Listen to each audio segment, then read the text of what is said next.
Last week, the debut episode of AEW Dynamite took the world by storm. Welcome to Fox! And welcome to Friday Night SmackDown! Stand up and tell the world that we are NXT! We are the Ring Crew, and we are back. Yeah! Yeah! Let's do this. Last time we were here, we discussed WrestleMania, but now the next one we were going to work on was going to be Survivor Series, followed by the Royal Rumble, and then the chase to WrestleMania. But the changing face of wrestling has forced us to come in here to discuss what's going on. There's a show a day. There's new promotions. There's new everything out there. So we're going to get to as many as we can. But first, let's introduce ourselves. I'm Ira. I'm sort of the ringleader here. I'm going to throw out the ball and let these guys play. Who do we got today from Talking More Wrestling? Let's welcome back Larry Mormon. What's going on, everyone? Great to be back. Ira, the Vince McMahon here of the Ring Crew, I think. I've been... You're fired! Not the first time I've heard that. But yeah, I'm great. This is great that we're all back to talk one of our favorite topics, professional wrestling, and this is going to be a heck of a ride. Oh, yeah. Joining us today, I wish I had the sound effects on board with me, but I don't have that. Ladies and gentlemen, Sean Law. Yeah! All right. Yeah, how you doing? I do things. I watch wrestling and I do things. I do stuff sometimes. And with us always, from Circling the Drain, me compadre, Mr. Sean Radford. I listened Hey, to what's that show. going on, fellas? Here we are again, the second installment of the Ring Crew, and hopefully not the last. And like my partner in crime just said, we're going to be talking about the whole landscape of the situation and how things are turning out, because things are going crazy. So let's jump right in. And with the newest, they've been around a little while, but now they're on TV. Ladies and gentlemen, AEW is on TNT. Dynamite. Dynamite. Dynamite. They've been on the air now 3 weeks? shows. Yes. 3 weeks. We all saw the debut. Larry, what did you think of the debut? I thought the debut was a fantastic debut for AEW.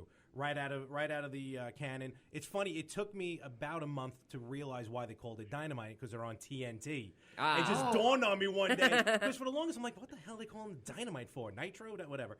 But I think AEW, Cody Rhodes, the Bucks, Kenny Omega, they are bringing a product that really does feel a little bit like WCW and a little bit like mainstream, dare I say WWE, but like a good mixture of the two. And with their competition that we're going to talk about in a little while on Wednesdays, AEW is going to be a force to be reckoned with. A lot of my friends say they were just a glorified T-shirt company. I don't think they are. I was so overwhelmed and happy about the AEW premiere because I was following the story and build up so long, because I was watching the Young Bucks YouTube channel and like the All In and All Out and all the other things that led up to it. Just going to Ring of Honor, I've dropped stupid money on Ring of Honor ringside tickets. Like that was one of the things I dropped money on. Was I think one of the last shows of the year. They're like Final Battle. Yeah. I bought ringside tickets. Yeah. Do you know how much that should cost? Yes, I do, because I almost bought ringside seats Yeah, one year. no, it was dumb. Yeah. And so, like, I was really invested in this, and I've been following these guys for years, and I was so like, oh, I was right. This is better. I'm vindicated. Well, I mean, honestly, my perspective on AEW was it was good from the beginning, from the get-go. Like, Mr. Law had just said initially that, we've been following it with their show, being elite and everything. It was a lot of build-up and, on the outside with, like, indie shows and stuff like that. However, initially I wasn't totally sold on AEW because during All Out, their camera work was terrible and their commentary team lacked horribly. I agree. Because, like, as much as I love JR, he wasn't really focusing well. And just randomly, while I was watching that show with a group of friends, I said, does anybody know where Tony Schiavone is? Everybody was like, no, I haven't heard of him since WCW. And then somebody was saying, oh, he commentates for another smaller promotion or something like that. And I had just out of nowhere said, wouldn't it be so cool if they hired Tony Schiavone? And just about a week, maybe 2 weeks before the show premiered, big posts start popping up. AEW signs Tony Schiavone for the commentary team. I blasted every single person out of the water at that party that was like, that'll never happen. This is just going to be terrible. And the other thing that actually went hand in hand with that is I think that Excalibur has really stepped up his game because he's working with these two guys. He's Definitely, no longer working with the other guy who I don't remember his name, but he wasn't as good. I mean, that's just one of the main things so far that I think AEW is doing very well. Well, now, first of all, I'm thinking that maybe your Facebook was listening to you because you mentioned Tony Schiavone. Facebook got it. They sent it over to AEW, and they said, he's right. So you could be the reason. It's quite possible. It's like when you talk about a dishwasher, and all of a sudden ads for dishwashers pop up everywhere. Uh-huh. Siri or Alexa heard you. Right. I agree with you wholeheartly on the commentary team. Yes. And it's no disrespect to JR, to Excalibur, maybe a little disrespect to those other two guys who I Right, don't remember yeah. their names. But, with All Out, actually before that, Double or Nothing, the production wasn't up to par. Some of the cuts, the camera cuts weren't solid. They'd cut away from something in the ring that's happening. Those are growing pains, and I get that. So when AEW on TNT, AEW Dynamite premiered, Schiavone's on the team with JR and Excalibur. And I'm like, all right, this is going to be really sweet. The only reason why, personally, I feel AEW lost that first week war from a half a point, if you will, was the commentary. Because Schiavone and JR and Excalibur, they weren't gelling yet. No. The last two shows, they're starting to. They've gotten better, But, yes. that was tough. The wrestling, though, off the page. Oh, without question, yeah. When it comes to the commentary, I had similar feelings, but I think the other thing to think about is, do you know how, bad WWE's commentary can be sometimes? Oh, it's god-awful. It's like, listen... Depends. Michael Cole. Yeah, okay, yes, like, thank you. The Okay. Raw commentary team makes me sometimes want to gouge my eyes out, and I'm a big Not your ears, your eyes. Cram his eyes right into his ears so he can't see or hear. See or hear. It's bad, and the only person in WWE that I think is a really good commentator is Mauro Ranallo. Absolutely. And then the other person who I love that they don't put on commentary is William Regal. Well, okay, Regal is awesome. Like the early NXT shows, the early NXT takeover, Yes. he was on commentary. You're right. He really gave that veteran outlook on it. I get it. He's the GM, so let's keep that role for him. But the NXT commentary team, they're really good. And Beth Phoenix is she's getting her way into it. It doesn't bother me. Because Mauro Ranallo makes up for anything that's happening with Beth Phoenix. But if you put Beth next to Cole or the SmackDown team, which actually, no, that's not true. Corey Graves, I also think Corey is Graves solid. is fantastic. Hey, guys, AEW? Well, no, that's what we're going to lead to because with the commentary, because like with Mauro, that's what to me why NXT won on that first week was the commentary team. Mm-hmm. But with AEW, with JR, with Schiavone and Excalibur, as I mentioned before, they're it's almost like on the job training, quote unquote, even though they don't need training. But as the weeks went on, again, their commentary is getting better. I find it fun to watch a JR call like a Darby Allin match or one of these like Joey Janela matches because I always feel he's totally out of his element with these weird moves. And you got to imagine JR sitting there going, what am I calling? This guy's jumping off the top of a ring with a Cracker Barrel and just hitting stairs. What? I've got to come up with a new name for all these moves. Not one of these moves classifies as a slobber knocker. I'm confused. He was already broken head. Jesus Christ, what the hell? He's broken in quarters. I don't even know if these kids have families. They're so damn young. He is literally committing seppuku in the ring as an offensive maneuver. What is this? Like, for real, stop the damn match. I don't like this hardcore stuff. Now, like you said, they've progressed, and we've had 3 weeks to look at. How about the product in the ring? Now, the first episode, obviously, you had Cody in the ring against Sammy Guevara. Great match. Yep. Mm-hmm. Later on, though, I felt that putting the Bucks and Omega together, I'm like, these are your stars. you really have to put them out there. Those are the names that are bringing in the new people if you don't know, all the people that they're bringing in. Right. So I felt that you're sort of splitting it. It should have been one match for Omega, and obviously we saw Jericho make a run in, and I see what they're building toward, but do you think that they should be doing things like that? Like they're knocking out the Bucks in the first round. Spoiler alert for anybody who hasn't seen it. The Bucks got knocked out by Private Party in the first round of the tag team tournament. I understand that you don't want to just automatically put the heavyweight belt on Cody and put the tag team belts on the Bucks and, give Omega something. I understand you have to build everybody, but I still think they should have built them up a little more. Well, first, I just with a slight correction, it was Moxley who did the run-in during the six-man tag, which I think is why they did the six-man tag. They wanted to do that because they didn't stop the match. Right. They did the run-in. Moxley and Omega go off, gets pile-driven through a glass table, and then it basically becomes a handicap match. And LAX being the surprise tag team, which then ultimately led to now the Inner Circle. Led by Jericho and now Jake Hager, formerly known as Jack Swagger. Jack Swagger. When I say Jake Hager, I can't remember Jack Swagger.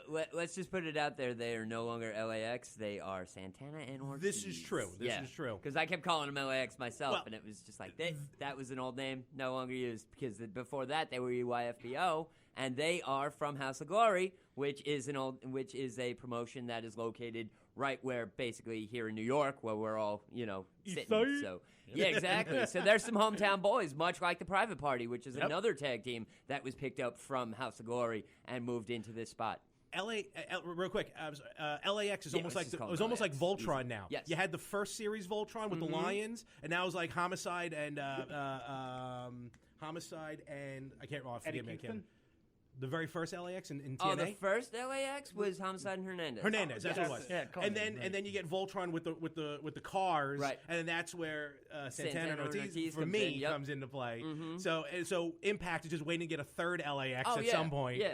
But here's the thing with just real quick, because I want to get your opinions on this. My feelings with AEW is like I feel like their talent roster, they were grabbing guys. Not as much they're from the indies, but guys who just are being underutilized anywhere else, whether it's WWE or the indies, as opposed, I'm just going to mention real quick, as opposed to NXT, which is taking the guys, almost bringing them up from Evolve or from other federations, almost like the next step versus let's give this guy proper ring time. Yeah. It is really interesting because that specific statement you just made, I think I never thought of before, but it seems really true. Like they brought up Adam Cole and O'Reilly and Fish, who were like stalwarts of Ring of Honor and New Japan. They were doing Wrestle Kingdom matches where they were used to wrestling in arenas. This is almost a step down going to NXT in terms of the size of the audiences they might have been wrestling in front of. Size-wise, audience-wise. But sometimes it's better. But now they're in the WWE and there's the greater potential for money and stability, et cetera, et cetera. But it is interesting that like these guys, if they had continued and possibly gone to AEW, might have been more of a linear trajectory in terms of audience exposure. The other thing I just to add to that is as far as any of those guys go, like, they were, big up-and-comers and everything like that, and Ring of Honor's elite, to tell you the truth. And after a while, you can only do so much in Ring of Honor until it gets stagnant and boring. So, you have to take your next step, which would be the WWE. However, there is only a small handful of people who have debuted on the main card before, proving themselves. The last person to do that was AJ. Before that, I don't even know. I can't even think of somebody specifically before, like, way back in the Attitude Era, when they used to actually just bring these guys straight up. But now a lot of these dudes, they have to reacclimate them to the WWE style of wrestling. It's no longer, like, hard-hitting Ring of Honor, New Japan, and stuff like that. So they have to kind of put them through their version of training. Now, while as most of these guys have already worn gold multiple times and they're able to, tour the world and do stuff, they don't have insurance, they don't have whatever, so they're going, they're getting signed to the WWE for a really good chunk of change, but they have to show them how to work the WWE style, which is why I think all of them have gone to, NXT and like brought it up and everything. Plus, I also think that they were really looking forward down the line to make NXT a competitive show, not just like a secondary side note of like Saturday pay-per-views or whatever. Well, that's what I was going to bring up. Okay, let's finish with AEW and go on to their now Wednesday night competitor, NXT. Yes, so NXT. I'll get that drop later. So NXT was seen as the minor leagues for the WWE. But now they're sort of giving it its own brand. They're giving it its own chance to stand on its own. Everyone says the same thing. As long as Vince stays away from the product, doesn't try to WWE it, it should be fine. Yeah. So is this a product that can stand on its own? And is this a product that can take on AEW? So it's really interesting because I watched the first AEW episode with my sister, and AEW and NXT are more similar than AEW and SmackDown or AEW and Raw. Where, going back to the Sammy Guevara-Cody Rhodes match, first thing out of the gate that you saw on AEW was a headlock. Was not a promo. Raw, first thing you see out of the gate is a 30-minute Triple H promo. But my sister, being the more general audience, she doesn't watch all the time, she was immediately like, yo, why do I care? I don't follow on YouTube. I don't follow anything. So NXT, in terms of being like a mass appeal, being able to be competitive, AEW has, or I think is more quickly shifting towards, all right, we got to get these guys a little more over on TV. We got to give them some character. We got to give them a little more exposure. They also have, I think, more TV time where NXT, I believe, is an hour on TV. No, it's that was only the first 2 weeks because they were finishing up Suits on USA. Now they're a full 2 hours. Well, now they're the full 2 hours? 2 hours, 15 minutes. Yeah. But generally speaking, when I think of NXT, I think of like just straight matches. Maybe a promo. Where AEW and even their pay-per-views are usually like, here's a match, here's a sketch, here's a match, here's a promo package, here's a match, here's something else. And so I think AEW can be more competitive because NXT is really straight violence, which is why I love it. Right, sure. I also think, because if you look back before AEW was even a thing, NXT started gaining its own traction, so much so in the fact that, like, the takeovers were hitting the same arena that the big dog WWE pay-per-view was playing the next day. And they were selling out just as heavy. So as being a main competitor, I think for fans, I kind of think that the, not quote Moxley, the paradigm shift is coming through because a lot of fans are kind of like us. We're watching on the internet. We're going to independent shows. We know these dudes that are coming up. Even when the WWE snatches them up, throws them into NXT, and gives them a new name or something like that, you're like, Dean Ambrose, whatever. That was John Moxley. Okay, fine. Let's move on with it and everything like that. But I do feel that it does have enough steam to continue on and even become as big as, I would say, SmackDown, because Raw, let's face it, it's 3 hours of just, I am too tired for my first day back to work to deal with this. So, but I do see both NXT and AEW progressing and hopefully moving forward. And I do totally head over heels appreciate the fact that both of them run their pay-per-views on Saturdays. Yes, absolutely. It's funny you mentioned in the beginning, everyone, and I was worried as well, Vince taking over NXT, which is weird because if it wasn't for Vince McMahon, we wouldn't have any of this. The wrestling that we have. I mean, he's the one that got it going big time. So, but he's just, he's got to learn when to step back. And I keep saying it will be the day after he dies is when when Triple H will take over. But what Triple H is doing with NXT has been phenomenal, like Sean said, with the takeovers. I've been to many takeover, like I've done the weekends. Takeover, pay-per-view, Raw, and SmackDown, all in the same arena. And trust me, it's not because it's just the first day of the weekend. It's because takeovers have been phenomenal, and there hasn't been a bad takeover yet. Now, with NXT, real quick, being no longer the developmental. It's not developmental. It is a third legit brand now, to the point where Finn Balor is back with NXT. I don't consider that a degrade? No, not at all. Whatever. Right. Downgrade. Downgrade. That's what I was trying to figure out. There you go. Much like when when the WWE ECW came about, and they brought Kurt Angle down and brought Chris Benoit down, which some people thought was the reason why Chris Benoit did what he did. Oh, that's right. I'm sorry. There's probably a beep when that happened. Where they thought that was like a demotion going to that ECW.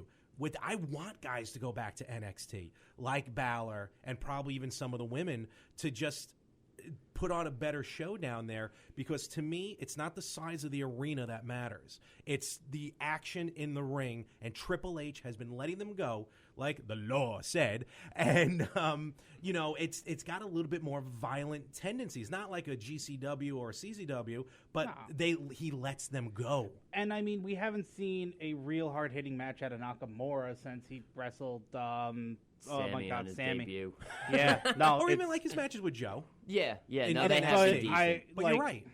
Anyway, but two things I want to just about what you just said. NXT has its own style. It's way more akin to Ring of Honor.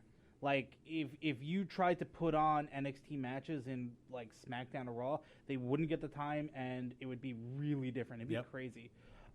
It's interesting. I just, like, there's, like, such a different brand that it's a different wrestling style. It's also the crowd, I think, because the NXT crowd is almost like they're into the wrestling, where SmackDown and Raw, they're coming in town, let's bring the family. Right. Which is nothing wrong with that. That's fine. But it's a totally different crowd, which is why they leave for 205 Live, the crowd. Then they shouldn't. NXT fans are going specifically to see them because they want to see certain specific matches and such. And what was I just going to say? Totally forgot. Anyway, just to go totally off topic, just real quick, I would love to see if Nakamura ever gets future endeavored or decides just to leave. I would like to see him show up in AEW. I'd like to see what they would do with him. That'd be fun. That would be that's a whole nother conversation altogether. But yeah, I do.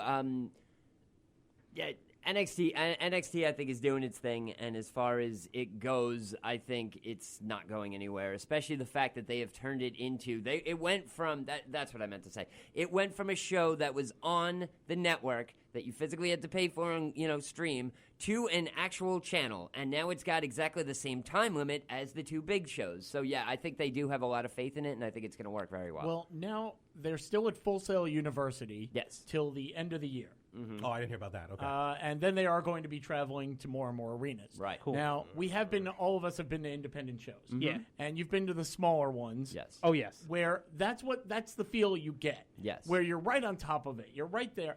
It's awesome. Mm-hmm. Do you think, though, that it's built large enough now, NXT, that when they go to bigger arenas, not, the biggest, right, but when they go to a bigger arena, will they be able to sell out? I think you still get the same energy out of the Hammerstein. The Hammerstein, you will get, and that's where Ring of Honor's, that's where they'll do their pay-per-views. And that's a really sizable crowd. That's more like 2,000 as opposed to 200. Yeah. And the second point that you brought up, because you brought up Vince McMahon making the whole wrestling industry, I've nearly come to blows with this over with my manager, which is that simply I think he's a better businessman than he is a wrestling guy, which is I think he bought out and was competitive in a business sense. Okay. But when you actually hit the new generation era, after Hogan left and he didn't have somebody that was an immediate cash draw, that the whole industry fell apart. Yeah. When there was a monopoly and no star to draw the crowd, everything fell apart. Yeah. He doesn't actually know wrestling. No. Okay. I've never, and I'm not.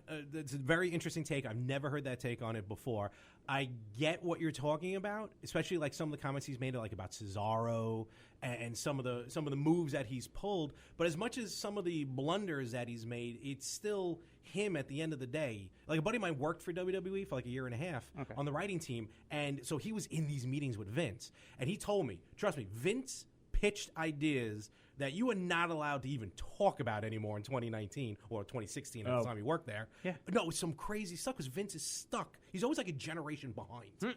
And a generation ahead in terms of technology and business. That's like the thing. said. No, that's where the business part, but at the same time, it's him bringing in the star power. Look, whether you love it or hate it, LT, Lawrence Taylor, coming in at WrestleMania 11 was a big-time draw for a terrible time in WWE, but it brought it brought kind of name and the newsworthy to them. So Mike Tyson, coming in, Tyson coming in, Tyson and Austin, and they were at the highest point, almost, at the the high point with like Steve Austin and everything like that. Yeah. And at that point in time, Tyson was one of the biggest dogs on the planet too. Cold Stone. So bringing that all together, and his love for Cold Stone and everything like that, it just worked so well. But yeah,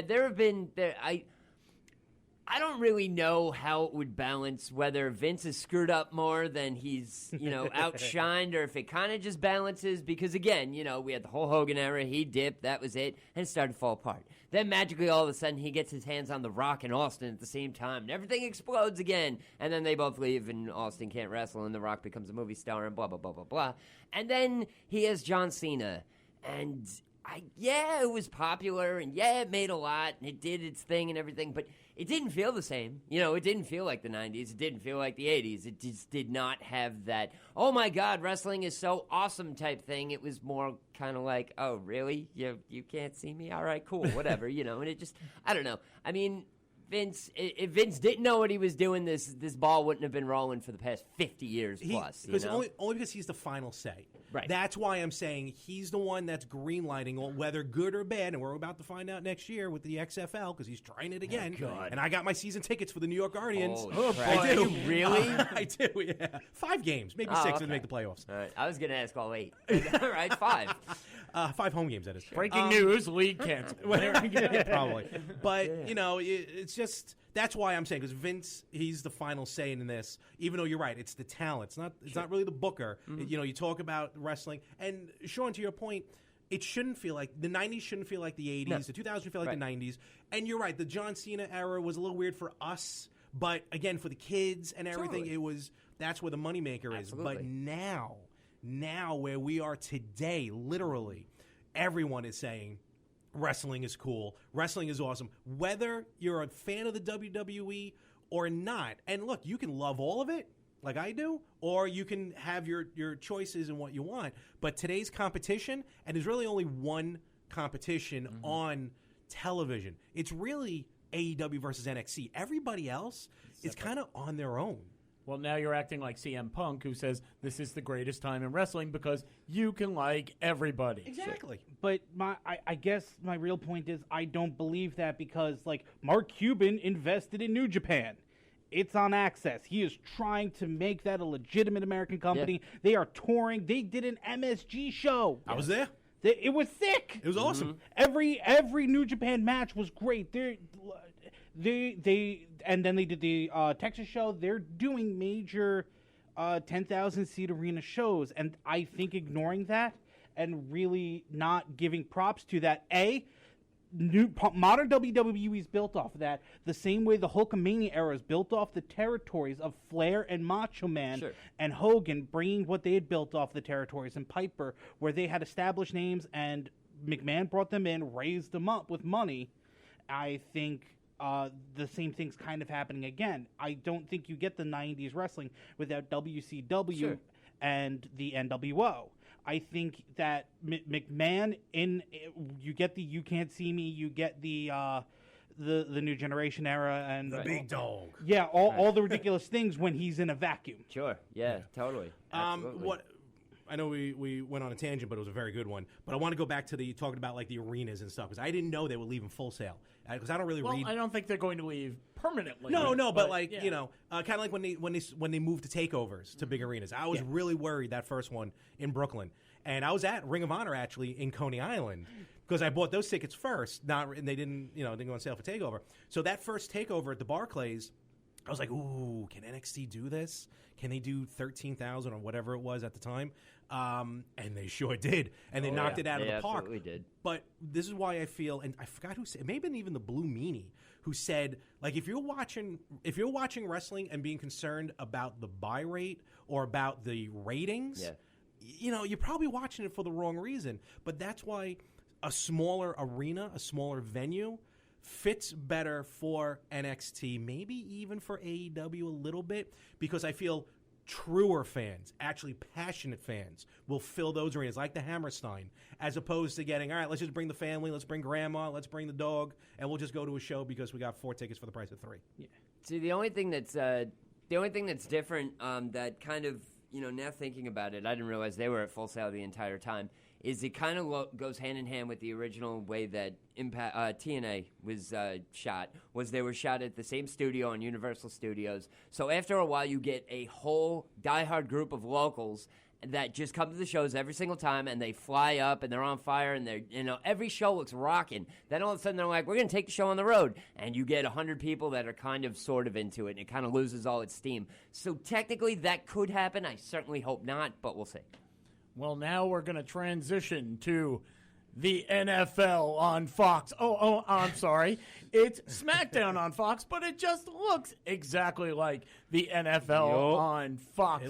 Don't get me wrong. This is the TV show.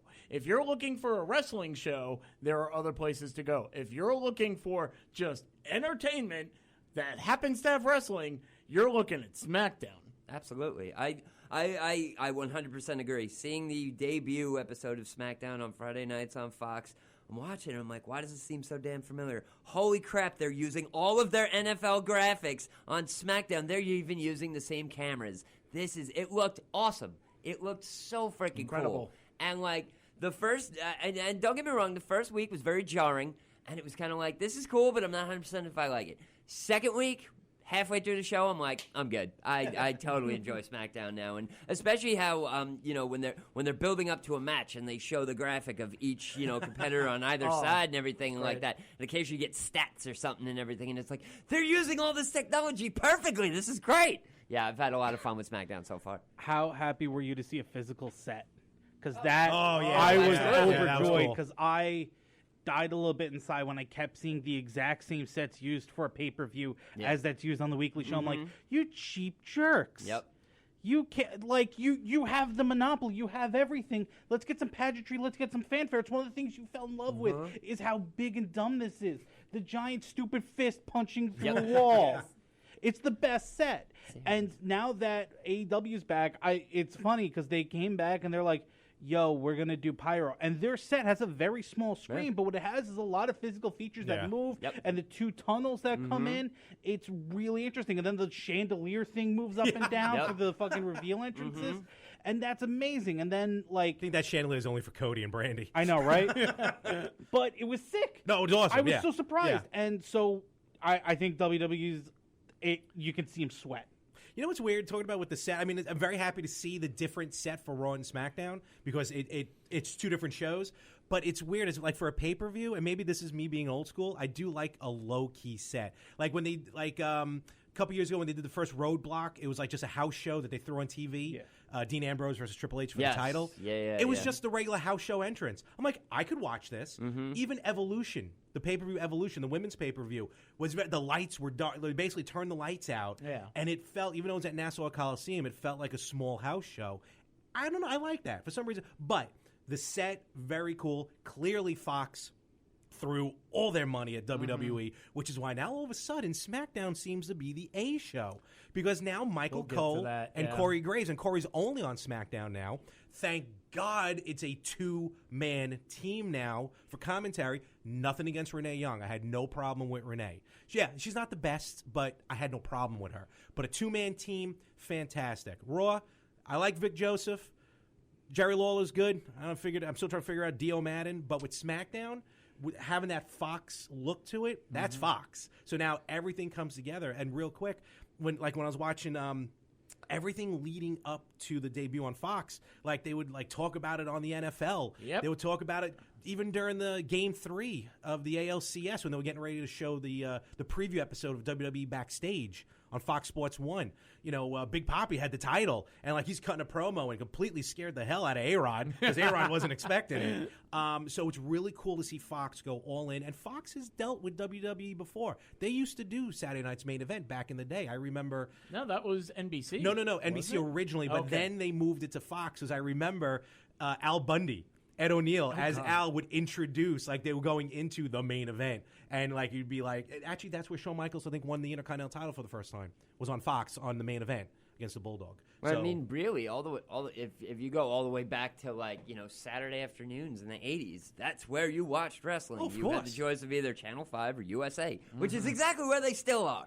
And my only slight issue is my despise for Corey Graves on television. No, don't get it twisted. On television. Now check this out. You watch Corey Graves commentate for a pay-per-view, he's legit. He calls the match, puts his little thing in there and everything, but does a really great job at it. You watch him on SmackDown, he's trying his hardest to do the greatest John Bradshaw Layfield impression, and oh my God, pisses me off to no extent of the world. Anything, and when Renee was a part of the commentary team, only and how he tried to hornier. go all John Bradshaw on her and stuff Renee, what are you, stupid? Blah blah blah. This is how they did it back. Dude, shut your face. Stop. I have all the respect in the world for that dude. I understand. He got injured in NXT. Then he kind of just switched gears, got offered commentary, and worked his ass off to become a commentator. It's great, and I love him on pay-per-views. SmackDown, I want to kick his teeth down his throat. Real quick, I got one word about Corey Graves that makes him awesome. Carmella. Okay. I'm sorry? Carmella. He's dating Carmella. I don't care. I don't want to. I don't want to smell watch his Total fingers. Divas. That don't bother me. I actually just had a quick question. Sorry, you cut this out. Does the cough thing work? Does No. the cough button work? Okay. No. Sorry. I'm just gonna Nah, say that's this fine. real quick. And we're gonna leave that in there.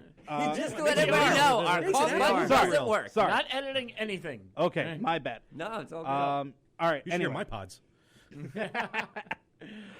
Anyway, no, I think Corey Graves is a lot of fun, but it is weird just how much he obsesses over just female wrestlers. Oh, I love that. I think that's funny. But he's I- just doing it's the his same- king impersonation. It's Just, basically- puppies, But he does it just in a modern take to it. He's I only agree. doing it for But I'm not there. Listen, if I wanted to look at attractive women, I have a cell phone. I'm here to see someone hit someone in the face, or at least ostensibly hit someone in the face. That has nothing to do with how attractive they look. It's a nice bonus if it happens. Sure. But at the end of the day, it's not why I'm there. Okay. I miss Booker T. Well, you watch I him on miss his Fox Sports 1. commentary. Shuck it I miss duck. his commentary.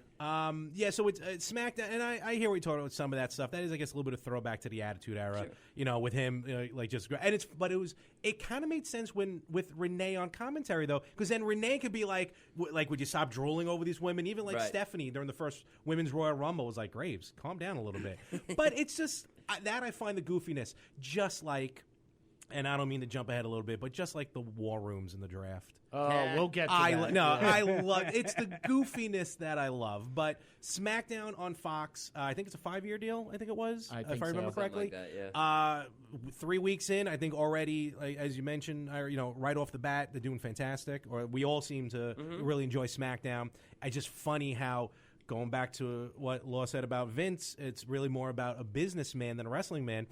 That Fox money is going a long way, just like that Saudi Arabia money is going a long way for Crown Jewel. So, Oh my God! Yeah. That's exactly it. Somebody asked me, "Why do they keep doing that?" I'm like, "Well, did you ever hear back in the '80s Cha-ching. of a crown prince going, I would like these models to come here, and I will pay them $1 million each." Well, that's exactly what's happening with wrestling. Exactly. It's the Saudi Arabia thing is weird and gross. It freaks me out. It is. Imagine if China did the same thing. That's what she's freaking, passed away. Oh, I'm sorry. Oh, you meant not China. that one. I'm sorry. Okay. Although my mind went there too. But it's like the whole the Saudi thing is weird and political and just gets really muddled in terms of your entertainment. That's a quagmire and a long conversation in of itself. Giggity. What messed me up on that one, though, was seeing the commercial for it the other day. They had the perfect opportunity to do Halloween Havoc again because the damn show is on Halloween. It needs so monster they call trucks. it the Crown Jewel and whatever. But now, if you look at it, it's not even a wrestling show. The main event is Brock Lesnar versus Cain Velasquez. I don't care how you slice it. That's an MMA fight. They're sticking absolutely. freaking they're sticking Tyson Strowman Fury? against a freaking bare knuckle boxer who's world renowned that nobody in the United States knew who this dude was. Yeah, I didn't know who he and, was, so this show is just becoming quite bizarre. I am going to watch it because it just sounds like a Mongolian cluster bang, but whatever. It's fine. I love that. He was like, I don't get it. Who are these people? I will be tuning I am in. totally going to watch We're all it, going but to, I'm don't get me confused wrong. as all hell. I'm trying to figure out if I have enough time to take off because it's Yeah. a 1 p.m. start time. Well, it's on the network, so you I should know, be but- able once Yes, it that's- lands, I wanna watch should it be live. launched. That's the Yeah, only I do thing too. is you had written down the list of all of the wrestling in a week. I remember I got fired recently around WrestleMania time. Yeah. I legitimately, with all the indie shows going on, sat down and watched for a week straight nothing but live wrestling shows. A friend of mine during WrestleMania weekend, I think we talked about it the last time we got together, they have the whole indie weekend. Yes. There's a friend of mine, I'll give you a shout out, Brandon, my buddy, Brandon Miller. He went to New Orleans for WrestleMania, the second time for New Orleans a couple years ago, just for the indies. He didn't go for WrestleMania. He went for the indies. And this year, he had about 4 or 5 monitors set up to watch everything that was going on that indie weekend. During WrestleMania. Yeah. Now, as much as I had my 2 monitors set up for the last 2 weeks on Wednesdays to watch NXT and AEW, and I was talking to Sean before we started, and I was like, you know what, I can't do that because it's kind of unfair to me and unfair to the product because I'm not paying attention to one. Right. So that's why I'll watch one, and I'll watch one live and the other on Memorex. Speaking of not watching, recently, because of the explosion of wrestling, I've gone back to actually watching TV and not pirating things. What do you think of the weird commercial with the minimized action? Yeah, like so that's the first time I've seen that. Well, it was the debut of AEW. Was the first time I'd ever seen that. SmackDown's been doing that since they did the brand extension recently with Shane and Stephanie, and when they went live on Tuesdays, that's when they started doing that. Impact started doing that about 3.5 years ago. Oh, did they? Okay, yeah. fair enough. Fair enough. Yeah. But I like that because you know why? When you go to a live Raw or SmackDown, a lot of times you know they're in commercial because they ain't doing anything in the ring. Right. They're just kind of muddling around, especially in a tag match. At least now you're watching something happen. Granted, the match isn't. It'd be cool if the match ended actually during in the because that'd be shocking. Kind of like the one time it was like I think it was the 3rd or 4th episode of Raw ever. Yeah. And Mr. Perfect beat someone during commercial. Oh wow. Oh god. Yeah, they came back. It's like, oh well, you missed it. Mr. Perfect beat the model Rick Martel. And now we're back. No, it was hysterical. I think it was a week before he beat Flair in the career match. Oh man. But I love that aspect because it really does get the wrestlers keep going, and you can still watch the show. It keeps the ball rolling, and it stops you from changing the channel as well. That's true. And speaking of letting the ball roll, we were talking about SmackDown. Now, as of last week, they had the WWE Draft. Yes. Where are you going? You going to Raw? You going to SmackDown? I have the complete list here. Oh, good. Now, what was interesting is I read an article just recently that said that they were actually concerned that they felt it would be a better idea to keep couples together. That's why you see Carmella is on SmackDown with Graves. That's why you saw Buddy Murphy and Alexa Bliss were together. Vega, Aleister Black, Flair, and Andrade. They kept that. Then all of a sudden, last minute, they said, you know what? Alexa Bliss, we're taking you away from your boyfriend, your fiance. She's the only one that was treated like that. I thought it was interesting that after they made that comment, 2 minutes later, we're changing our minds. No, not for nothing. I don't see an engagement ring anymore on Bliss, so I don't know. Maybe that's what happened. They were like, I don't know. I mean, my hopes are high now because I love me some Alexa Bliss. The draft. This was probably the best draft. Well, let me rephrase that. The most fun I had watching a WWE draft since the very first one way back when. I have to disagree. Here's why. They did it network versus network. Yes. It was USA versus Fox because in all legitimate? Yeah. I always have trouble with words on my podcast. It is a ratings war. Fox and USA are not in the same company. They are 2 different companies. This is a pure ratings war. And like I mentioned before, the war rooms, I loved the war rooms. Yes. The big Fox robot walking around. I think the guy on Raw was dressed up like the Warrior. Uh-huh. Yeah. Yeah. A friend of mine was like, "Oh, this is so stupid, the war room." I'm like, "What do you want? Come on, you gotta give a little sometimes." Had Fox not had their football robot in the room, I would have thought the war room things were stupid too. But that was the icing on the cake, especially when some dude high fives the robot. Like, yeah, we got so and so, buddy, up top. Like you see him, I guess with the first draft pick, the Raw, the man Becky Lynch, right. and everyone at the Fox like, no, and no, he's so upset. Paperwork in the, I'm like, Like you didn't know who was going to be picked ahead of but, time. and a lot of times, I think it's true. I think the wrestlers don't really know, for the most part, where they go. To an extent, I To don't an think extent, so. Yeah, to I an think extent. a handful do, like the bigger names, but I think a lot of the lower level cats don't know it. But the one thing that tripped me out, and I don't know, maybe somebody can explain this to me. How did Raw acquire 3 people when SmackDown acquired 1? Wait. The answer is SmackDown acquired the New Day, which is exactly the same thing. Well, no, You're talking about the OC? No. No. But in the initial Oh, wait run a of the minute. draft, it was like 2 people in, and then all of a sudden Raw's like, we're drafting the OC. Oh, and then okay. SmackDown was like, we're getting 1 person. I thought you It meant was like, 3 wait a picks second, versus Raw 2. just got 7 people, and SmackDown got 4? I agree, That but doesn't make later any on, sense. and this But is what I thought at the because time, of timing and stuff they like were that. going to do the same Right. thing with the New Day. Got and they it. didn't. Okay. Well, there were very specific rules pointed out for the draft, Right. which is that Go ahead.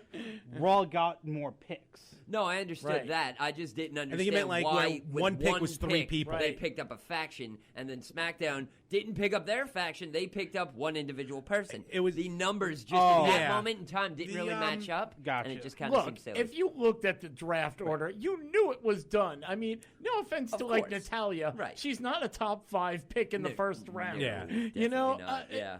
everything was already decided in advance. No. Oh, come on. I'm out of here. It's still real to me, damn it! And they interviewed that guy in another show. Now, again, as you said, Raw is 3 hours, SmackDown's 2 hours.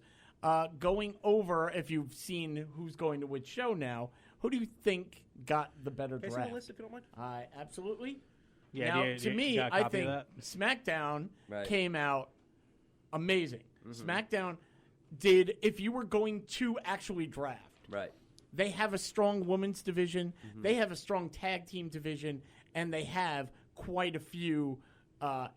I hate to use the B+ player thing, Right. but they have an A and a B, so That's they have true. plenty of stories to Yeah. tell. Whereas Raw, I think, was they don't have a strong women's division now. Right. They have almost no tag team division. They have 5 tag teams, one of which is I believe is it the B team or you have my list over there. Sorry.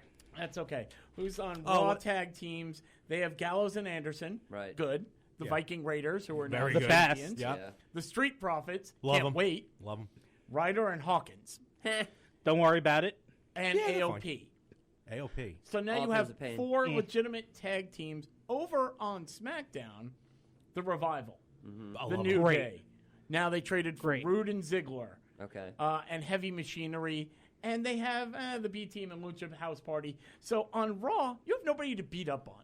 Right. You know, they Yeah. always have Well, the that's why squash Hawkins matches. and Ryder is there. Yeah, they're the Oh, only yeah. team. Them guys, Okay, yeah. we need a winner today. Okay, Poor you go. NYWC. Send them But in also, there. this is for now. Let's see what happens. You know, there will be Yes. more people coming. Here's the other thing I loved about the draft with Bliss and Cross. So they had the rules where a tag team can be drafted unless the network wanted one particular. So when they drafted Alexa Bliss on her own, I was like, that's weird because her and Cross were just tag champions. And then Raw drafted Cross. I'm like, all right, maybe they just need to spread out an extra number or something. So on the WWE Backstage on Fox Sports 1, which was after ALCS Game 3, Yes. that's when Triple H announced a trade where Bliss and Cross go to SmackDown, and this is what I loved, for future draft picks, which Oh, makes boy. it, this is going to be something they're going to be doing every year, at least 5 years, because they're on Fox, and this is what makes it feel like something legitimate. Well, this is what makes it feel Let's real. see. On the injured list right now. So it's sort of, just real quick, it's sort of like a Money in the Bank for the specific show. Yeah. Cashing in on Dolph Ziggler, he's now SmackDown. Oh, okay. Is it that way, or Right. is it I have the injured list? Right. Someone comes out and they go, okay, you're going. I Okay, have this. yeah, pick." yeah, The that's Usos possible. are out there. Right? Are they Right. injured or just arrested? We'll go with one, injured list. One, yeah, Wasn't one Heath from Slater- column A, one from column B. Speaking of, Jeff Hardy is still out there. Oh, yeah. Well, okay. Matt Hardy is still out there. Right. On the women's side, they've got a lot. Ruby Riott is recovering. Right. Nia Jax, Naomi, Mickey James, Ember Moon. I was very I surprised. just heard was Ember's not- going to be out for a while. That sucks. I love Ember. And of course, there's the Ascension, which just nobody wanted apparently. No. The Ascension got so robbed when they made Yeah, it to the I main mean, roster. honestly, like, at this point in time, they should really just drop them back to NXT and let them see if they could reignite what they used to do with them, because I think that is their only last-ditch effort with that tag team, because they just harmed them so ridiculously when they brought them to the main roster that it's just sad. Just quickly looking over the list that I just stole. In terms of looking over, like in terms of a clear winner between Raw, SmackDown, and everybody, to me, it's Raw. Wow, Really? Okay. In terms of matches I want to see, or just wrestlers I want to see, Rollins is all right, but Andrade is fantastic. Absolutely. Right. Can put on a 5-star match. Rusev can put on a 5-star match. Aleister Black, 5-star match. I am Cedric so Alexander. happy he got drafted. I hated I'm going to wait for someone to knock on my door. To pick. But Buddy Murphy can put on an incredible match. That's who Paul Heyman came out and said ahead of time, who runs Raw, Right. said, the two people I want are Aleister Black and Buddy Murphy. I will turn them into stars. Yep. But, I mean, R-Truth is fun. But then you have Samoa Joe, Akira Tozawa, who I'm not sure if you guys are big NJPW fans. Oh, yeah. He was a Yeah. stable. Yep. He was like, Right. not the ace, but just a step down. He was a big-time Yeah. player. That was a big shocker when he showed up at the first cruiserweight challenge, and everybody was like, "Really, Tozawa's in the WWE? Okay." But then you have like guys that I really care about. Oh, AJ Styles through there, but then course. Ricochet. Oh, Ricochet, great. Kevin Owens. That's those guys I just announced could sell pay-per-view alone. But that's just it. Like I said, you have to break this up into 3 areas because it's not just we're putting out our best guys and Right. that's it. There's a women's division and there is a tag team division. Yeah. I think that they drafted poorly on that. But obviously, as we will discuss later, one's a 3-hour show, but is the other one now the flagship show? Right. That's the thing. That's why I was going to say, because you mentioned Paul Heyman's in charge of Raw. Bruce Pritchard just became charge of SmackDown. Yeah. And I'm still haven't figured out They why. realized they made a huge mistake by hiring Eric Bischoff for a cup of coffee, and they were like, "What is this? It's not 1992. Get his ass out." Yeah, Well, Brother did Love you back. actually hear why they fired him? No, I didn't hear why. Finally, I was waiting for information. Sure. He's getting older. I mean, Sure. he's not as old as Vince, but Right, Vince, totally. Vince's life is this. Yeah. You know, Vince has got another good 100 years on him. Not they usually. they talked to Eric and they were like, "Well, Vince has to be able to get to you all the time." Right. And sometimes he would go out to dinner with his Right. wife and turn off the phone. Sure. And he just wasn't. They said he was sort of checked out. Over I can it, yeah. completely Couldn't understand do that. it Understand that. like he used to. Right. And they just said no. I can completely understand that. I'm going to go back. Yeah, my co-host on the Retro Gamers podcast, I do, Anthony Rippo. He's the one that worked for WWE on the writing team for about a year and a half around WrestleMania 31, between 30 and 31. Figures the 1 year I didn't go to WrestleMania. He was there. But he would say, yeah, Vince would call meetings at just the weirdest times of day, or he'd be like, all right, we're going to meet at 7 p.m., and Vince doesn't show up till like 10:30 at night. And they still got to wait there and wait for him to show up so they can talk about what they're going to be writing and stuff. So I get Bischoff's side of it, of wanting to, at times, I want to go out with my wife, I want to have a good dinner. He's part of the generation that will figure out where the off button is on a phone. I don't know where mine is. And, kind of uncheck. Where Pritchard, he's already there. He was already there all the time. And Bischoff is part of the industry, but Pritchard will be there 100% of the time. So I get it. So do you listen to either their podcasts? I haven't listened to 83 Weeks. I have listened to Something to Wrestle. Okay, so I've listened to both pretty extensively. Right. And there's definitely a very big difference in both their personalities. Oh, yeah. Pritchard came up and he says, I learned from McMahon. McMahon was my teacher. Yep. I tried to bring that ethos everywhere else I went. Right. Because he saw the work ethic, he saw the success. Bischoff came up through a real business world and a corporate world, and he tried to make everything he worked with corporate, and including that is a life and work balance in order to have a sane, healthy community of employees. Right. Vince doesn't know what that means. No, not in the slightest. From all reports. Yeah. So with that in mind, Bischoff is old enough. He didn't care. He did it for fun. Like I doubt he needs the money. Maybe the passion's not there anymore. He tried it in TNA. I don't think it was necessarily there in the first place. He wasn't like a die-hard wrestling fan growing up. He talks about it like, I hear ya. this was an interesting job. He doesn't talk about it like, I loved making this. This was my life. Which is why it was so easy for him to switch into entertainment when the time absolutely. came. Yeah, and he yeah, was successful absolutely. in that. Which is great for him. But you're right, because now you say that. I just flashed back to 83 Weeks of Nitro when they won, and Bischoff was focused on putting WWE out of work That's all as he cared opposed about, to the quality, which is why the Nitros, for some reason, was so much better than the pay-per-views back in the day in WCW, which was always odd. Like, why you don't put all your effort into a pay-per-view, but you put all your efforts into a Nitro. Because he wasn't a wrestling guy. Exactly. But we'll see what Pritchard. I think Pritchard's going to do good. I think he's given. I'm just again. It goes back to how much will Vince let them go, because Pritchard and Heyman directly report to Vince. But at what point is Vince going to start getting his way and be like, no, I don't want to do that? It's really weird because Heyman, I see as a brilliant choice to lead a show. Yes. Because when you see what he did in ECW both times, when you've heard all the things that are more or less his creation, you're like, this is a brilliant body of work. This is a man who knows how to make stars. He got Punkin to WWE. Yeah. Yeah. But on the flip side, Pritchard is more or less the guy who was around the same time as, who created the Royal Rumble? Patterson. Yeah, Pat Patterson. So he was around with Pat Patterson and with all the other guys that were known for setting the model for what WWE is presently in terms of bookers.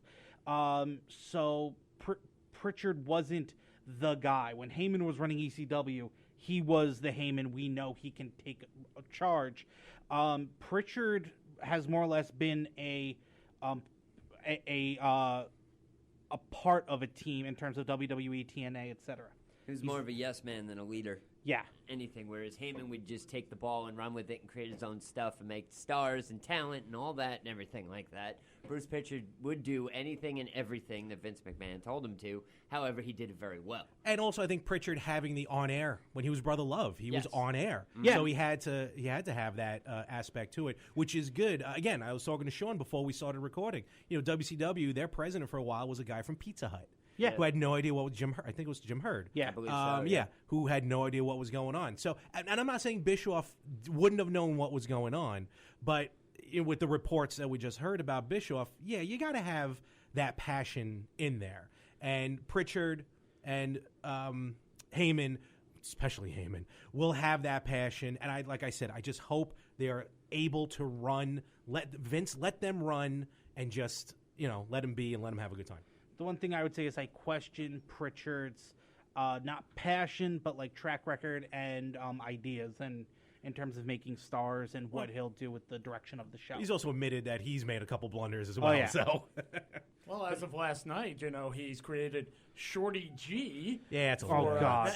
For the company that goes for be a star, anti-bullying. Forget about Let's call the guy Shorty. Shorty Gable was fine. All right, fine. Shorty Gable, but Shorty G. If he starts coming out like a low level Gangster. Like what was John Cena? Who's John Cena's running mate? Bull Buchanan when he was right. B squared or whatever. Uh-huh. Oh well, time will tell. So we've talked about AEW, we've talked about SmackDown, we've the Raw on the draft.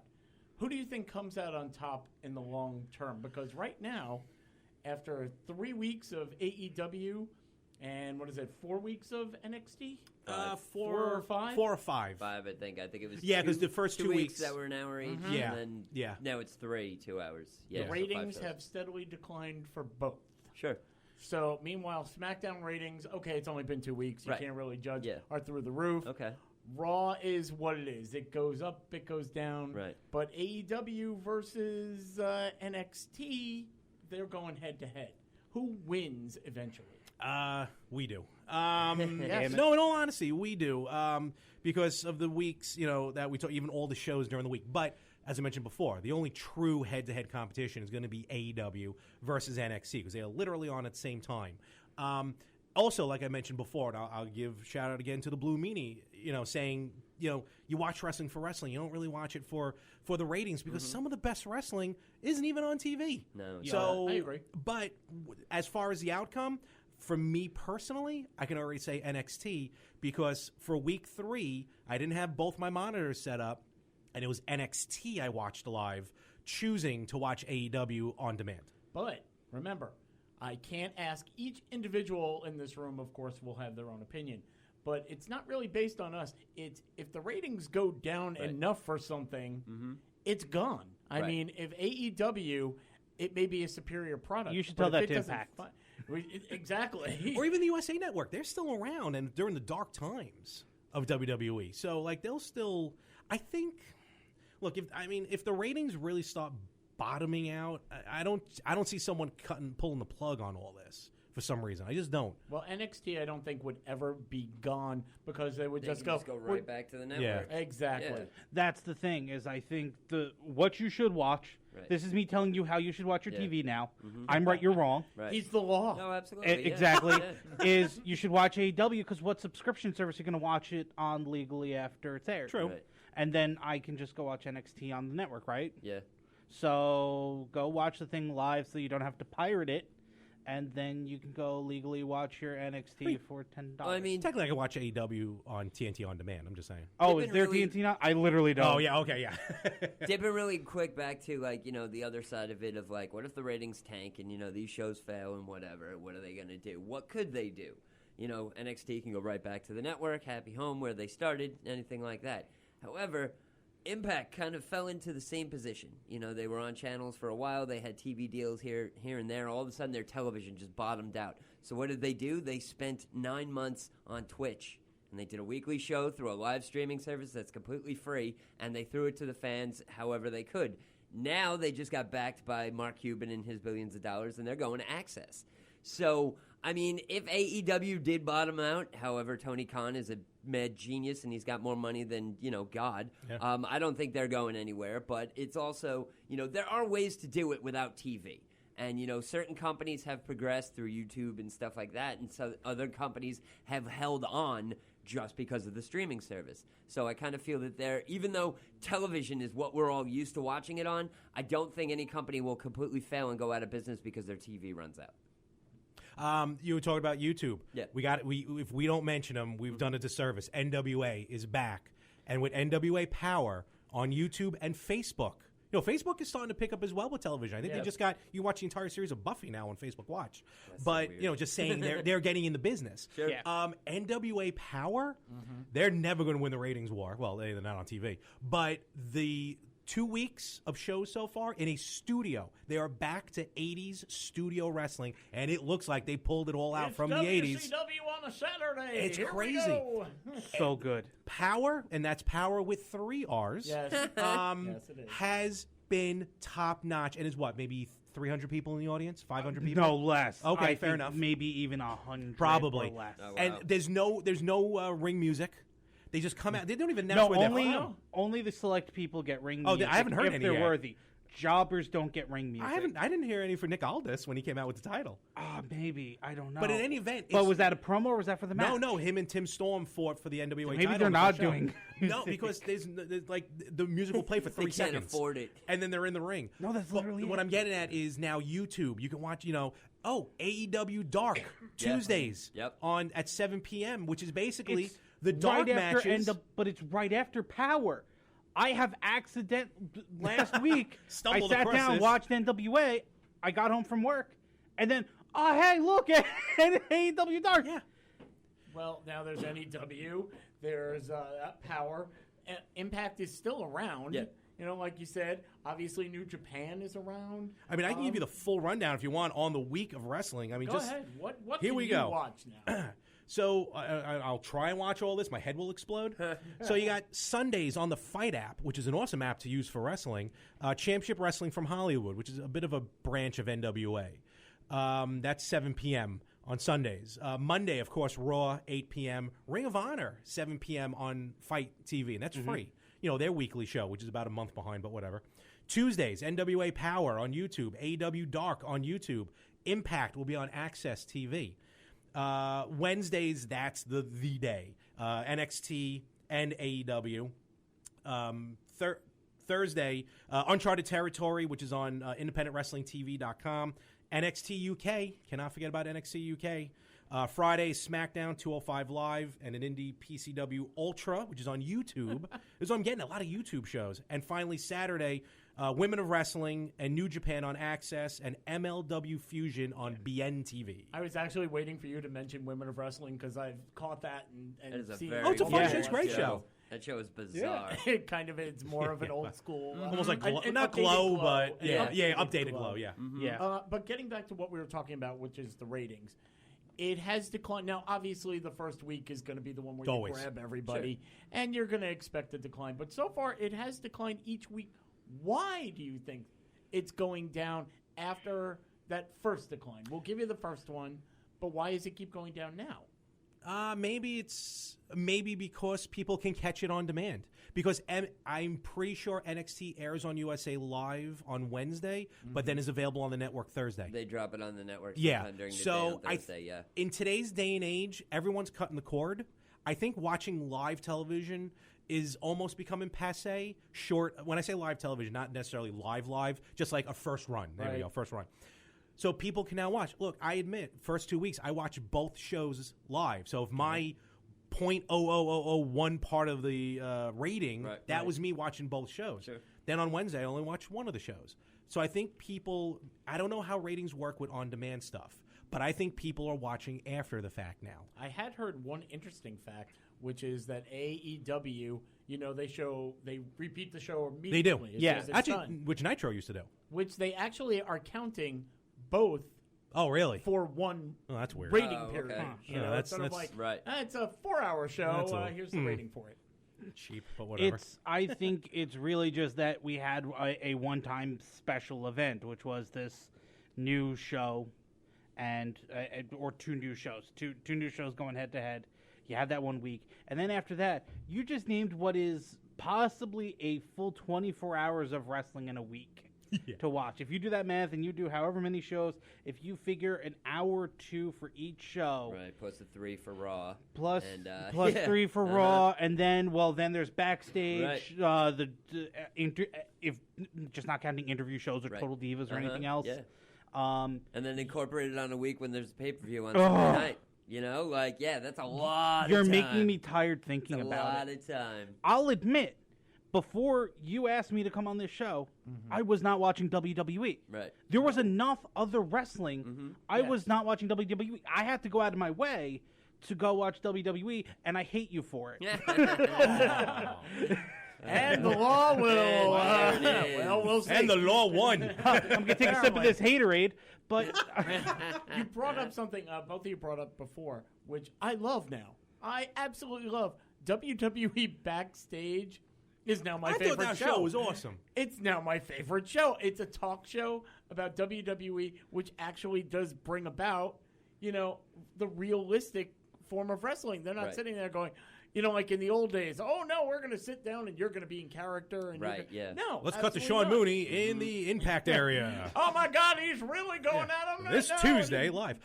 No, WWE Backstage, which formally starts in November, it's basically just it's another one of like the studio sports shows on Fox Sports 1, like the football or anything else. But you're right. I think they had enough mix of kept to storylines, but at the same time they dipped into pulling the curtain back a little bit.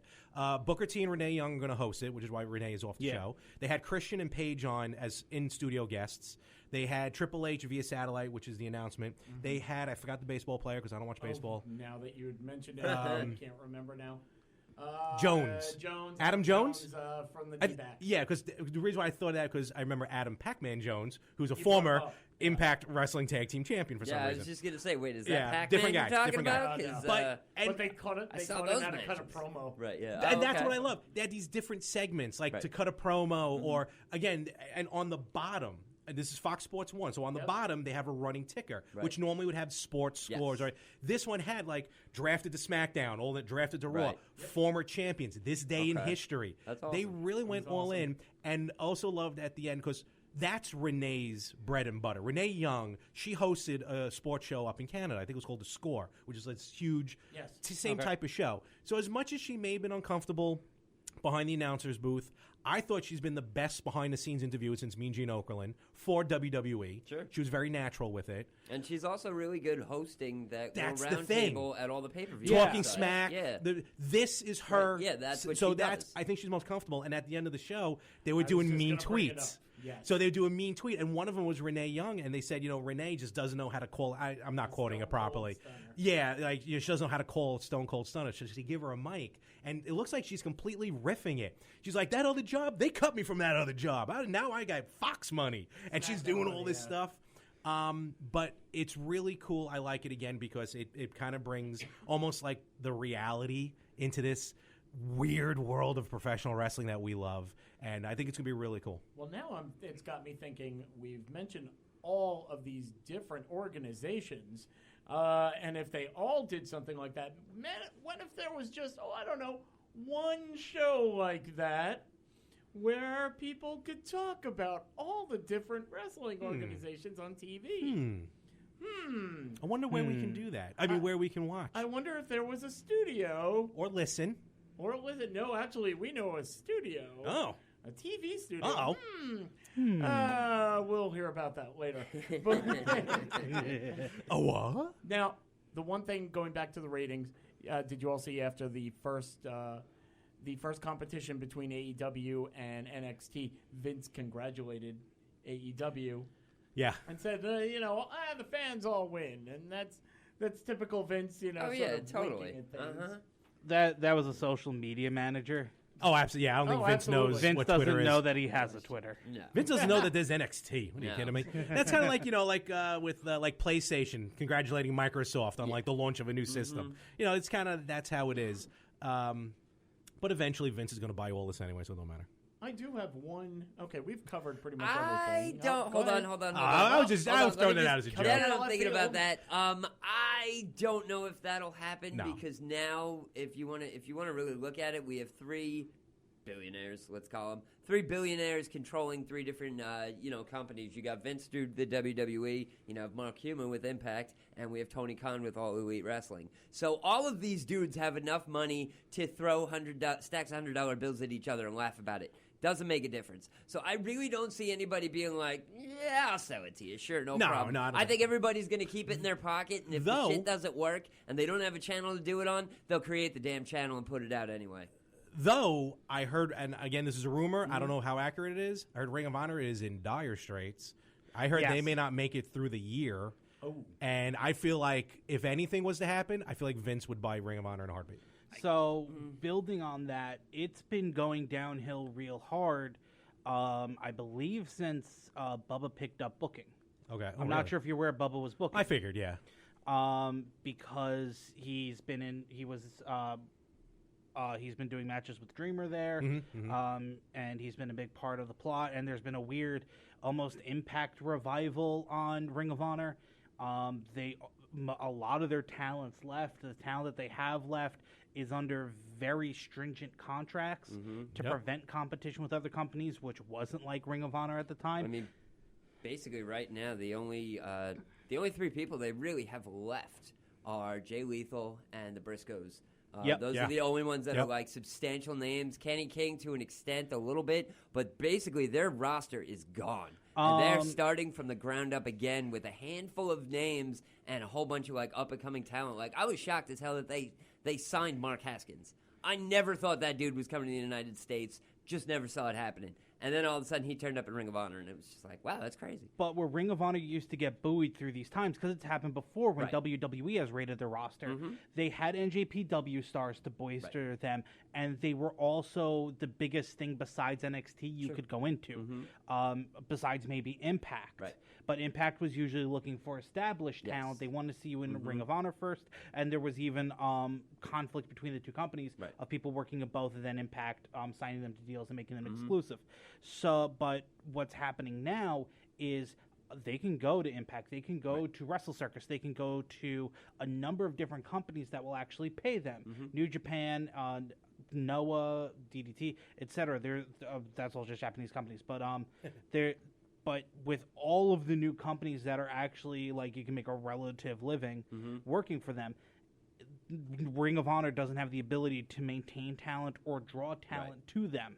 Why am I going to go work for Bully Ray, who's driving this company into the ground, who's, there's the famous story, the reason I'm so ridiculously upset is, I'm sure you've seen it, he apparently told a fan to go be a fan after yelling at them for yelling at heels. Yeah, I remember that.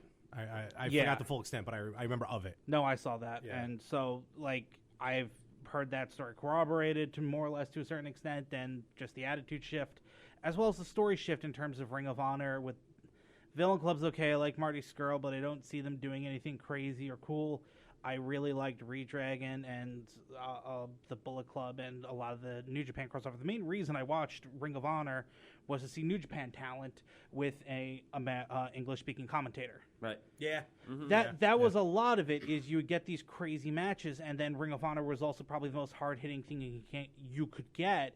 Kyle O'Reilly versus Adam Cole. Match was fantastic. The final battle before they went and split up. That was crazy. That was a great match. Yep. Right. And when you aren't getting that level of competition, when you aren't getting that, but you are seeing an AEW. Right. I'm going to go see John Moxley, Joey Janela. I'm going to go see Danny Havoc, etc. And you're not getting that anymore. They're not selling the product that you loved in the first place. Why even pay attention? That's it. That is the problem. And, just going, hand in hand with exactly what you were just saying is that, their talent pool is not what it used to be because it's been snaked again. And now everybody that was a name is basically gone. So they really just have to rebuild. The only thing that I would say really that would kind of save them is because of the work that New Japan is now doing with Access. There is a slight possibility that maybe Ring of Honor will tack onto that. I don't know.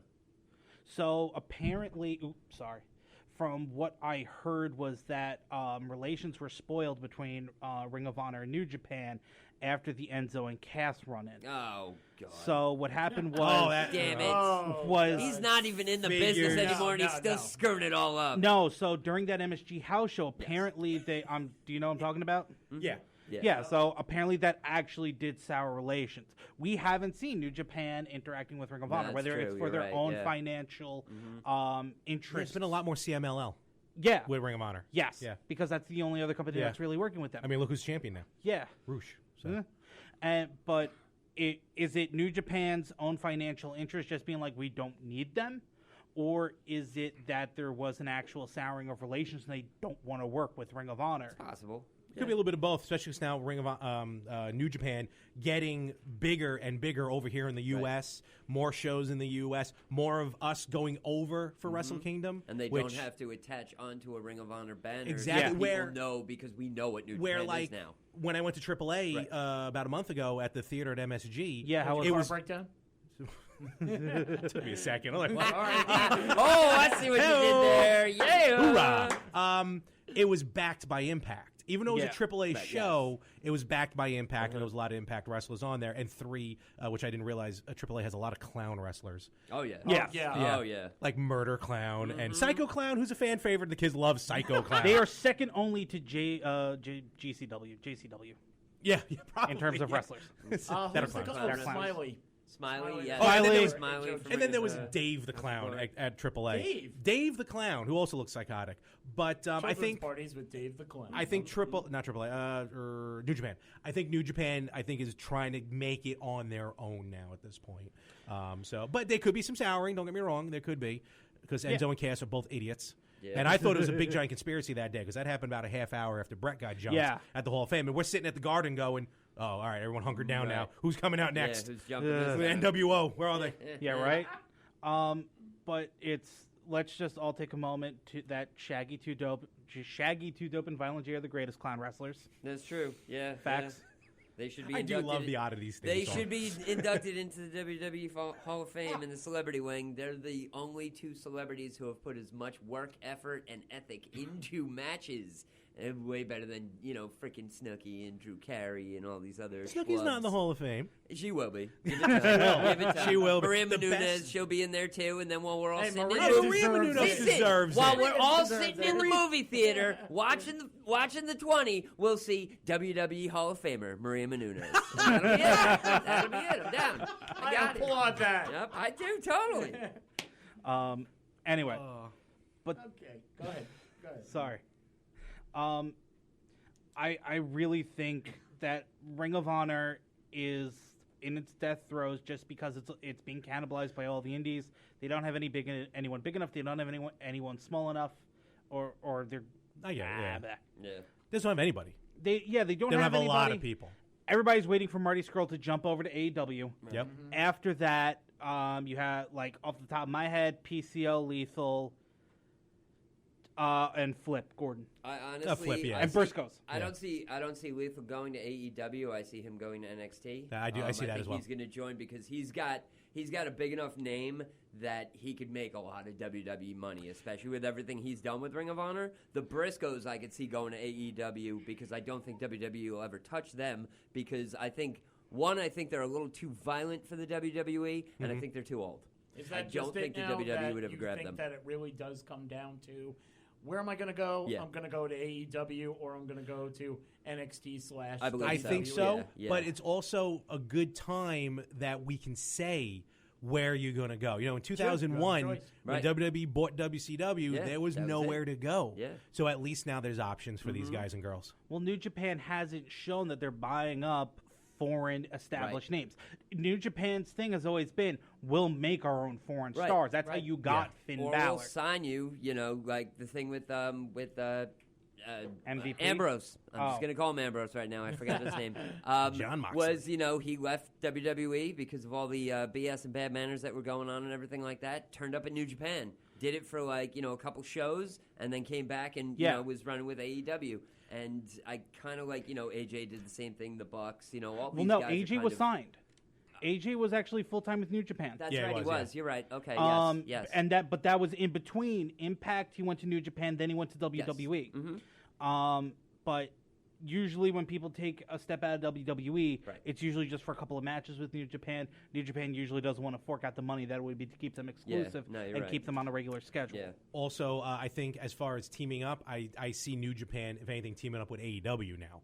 Because got it, yeah. because of Omega, which is probably how Moxley got to New Japan, probably by way of AEW and Kenny and Cody, because they probably still have good working ethics. I mean, a good. So I heard that soured things. Okay, all right. I heard that Omega, the Bucks, specifically the Bucks leaving. The Bucks were actually a big NJPW draw. Oh, I'm sure. Yeah, They yeah. have jerseys up in the Tokyo Dome. Yeah. Right. So they're them leaving along with Omega, who was possibly bigger than Balor in Japan. He was fluently speaking Japanese, could cut a promo in Japanese. Like, you got to figure he was a mega star. He was on the... But he could have written his ticket wherever he wanted to go. absolutely. Wherever he wanted to go, he could go. And probably the problem was he probably started negotiating or thinking about leaving when he was IWGP Heavyweight Champion. Yeah. Yeah. Oh, yeah. So, yeah. But the sad point is while, we'll say roughly, let's say like 5,000 people know who Finn Balor was, who Prince Devat was, this dude coming into the WWE. So while as those 5,000 people know, there are now 45,000 people who have no idea who this guy is, and if he debuted on the main roster, they would have been like, what the heck? Throw his ass in NXT and let him make a name for himself, because it's just the way the demographic works. There's a lot of WWE fans, even back, a few years back when he came up, they weren't watching New Japan. They didn't know anything about it. Half the people I spoke to when I had heard that he was coming through, I started making light of it, and even like my hardcore wrestling friends, who I have now learned that they all are just WWE fans. But anyway, you would just say, Posers. "Hey, yo, Devat just signed, and they're gonna bring him up in the WWE." Wait, who? He's the NWGP champion. Who? Wait, whatcha? Forget it. It's not. Yeah, Okay. gotcha. But yeah, unless there's a solid name behind it, like again, the only person who went from one spot and debuted on that main roster was AJ. But that was more because of Impact than it was because of NJPW. I don't know, because I don't think if AJ would have went straight from Impact to WWE, I don't think he would have gotten over as good, because when he left, when he finally left Impact, he had done everything 10 times over. Yeah, he's two-time Grand Slam champion in TNA and everything like that. He's held every strap 18 times.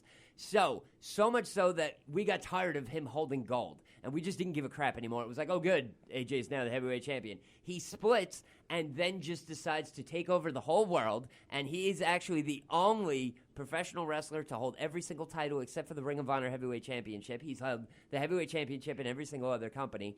And I don't think if he hadn't done all of that, if he would have just been the same sleepy, stale, stagnant Impact wrestler, they would have thrown him on. I don't think he would have exploded as hard and heavy as he did. I think everything he did across the world in between that year and a half was really what actually put his name over. No, I think you're more or less totally right. I just think that the reason the U.S. audience knew who he was because he had already been on television in the United States. Yeah. But I think that, like, because he had become very stale, and he was very just kind of, okay, whatever, here's AJ again. Had he just jumped from one American show to the other and not gone around globally and, like, really showed off what he could do, I don't think he would be as big as he is right now. I agree. And also, I think I credit AJ, I think, for the people were watching, but I think it's when AJ went to New Japan, when he went to Bullet Club, I think that's what also, like, Westerners, like me. Oh, yeah. I didn't know Prince Devitt from a hole in the wall when Finn Balor came over. Shame. You're right. Yeah. I wasn't really watching New Japan because I didn't have full access. And I was like, that's over there. That's because to me, Japanese. Yeah, but not even that. Unless not you're me. But at that point in time, unless you're specifically looking for it, you're not going to see it. Because to me, Japanese wrestling was all like that weird hardcore stuff from the 90s. Like the deathmatch tournaments and everything, which I kind of grew out of. Yeah. I like your taste, though. I do like your taste. We're going to talk about GCW later, off air. But for me personally, when I saw AJ from Impact go to win the IWGP title, I think in his first match in New Japan, I believe so. I went, ooh, what is this all about? And then I started discovering really what the Bullet Club was all about and what New Japan, and then everything started coming into play. Now we have NJPW World and Access and all that, so everything goes hand in hand. Yeah.